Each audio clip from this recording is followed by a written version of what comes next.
Bonjour à toutes et à tous, c'est Arca. Aujourd'hui, on se retrouve dans la 5e partie du cours sur les lois à densité. Aujourd'hui, nous allons nous intéresser à la loi exponentielle. Rentrons maintenant dans le vif du sujet. Donc, une loi exponentielle de paramètres lambda appartenant à R étoile plus, c'est-à-dire un réel strictement positif, est définie sur R+. Donc celle-ci a pour densité petit f qui est associé à x lambda e de moins lambda t, car la limite lorsque x tend vers plus l'infini de l'intégrale allant de 0 à x lambda e de moins lambda t dt est égale à la limite lorsque x tend vers plus l'infini de moins e de moins lambda x plus e de 0. Or, limite lorsque x tend vers plus l'infini de moins lambda x est égale à moins l'infini. Et limite lorsque x tend vers moins l'infini de e de x est égal à 0. Par composition, limite lorsque x tend vers plus l'infini de moins e de moins lambda x est égal à 0.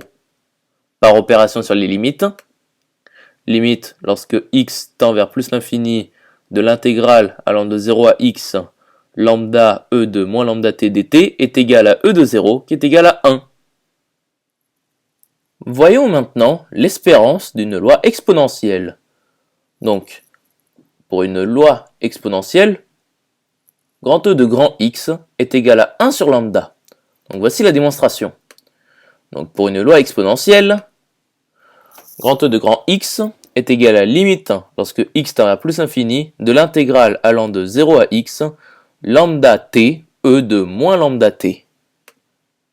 Et soit G une primitive de la fonction petit g qui est associée à t, lambda t, e de moins lambda t.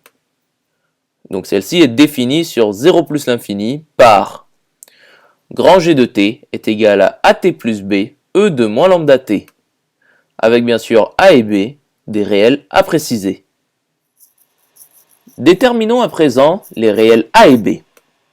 Donc on résout grand G' de t est égal à petit g de t. Donc ceci équivaut à a e de moins lambda t moins at plus b facteur de lambda e de moins lambda t est égal à lambda t e de moins lambda t.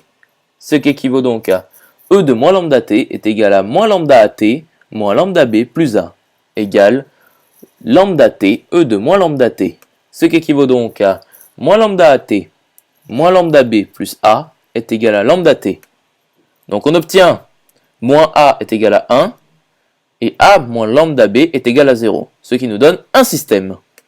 Ce qui équivaut donc à a est égal à moins 1 et b est égal à moins 1 sur lambda. Donc pour tout x de 0 plus l'infini, grand G de x est égal à moins x moins 1 sur lambda, e de moins lambda x. Ce qui est donc égal à moins lambda x moins 1 le tout sur lambda, facteur de e de moins lambda x. Revenons maintenant à la limite de l'intégrale. Donc grand G de 0 est égal à moins 1 sur lambda. Et grand G de x moins grand G de 0 est égal à moins lambda x moins 1 le tout sur lambda, facteur de e de moins lambda x plus 1 sur lambda. Donc limite lorsque x tend vers plus l'infini de l'intégrale allant de 0 à x lambda t e de moins lambda x est égal à limite lorsque x tend vers plus l'infini de grand G de x moins grand G de 0. Ce qui est égal à limite lorsque x tend vers plus l'infini de moins lambda x moins 1 le tout sur lambda fois e de moins lambda x plus 1 sur lambda. Or, limite lorsque x tend vers plus l'infini de moins lambda x est égal à moins l'infini. Et limite lorsque x tend vers moins l'infini de e de x est égal à 0. Donc par composition, limite lorsque x tend vers plus l'infini de e de moins lambda x est égal à 0. Et limite lorsque x tend vers moins l'infini de x e de x est égal à 0. Par composition, limite lorsque x tend vers plus l'infini de moins lambda x, e de moins lambda x est égal à 0. Donc par opération sur les limites, limite lorsque x tend vers plus l'infini de l'intégrale allant de 0 à x, lambda t e de moins lambda x est égal à 1 sur lambda. Ce qui équivaut donc à grand E de grand x est égal à 1 sur lambda. J'espère que cette vidéo vous aura plu et vous sera utile. On se retrouve dans la 6e partie.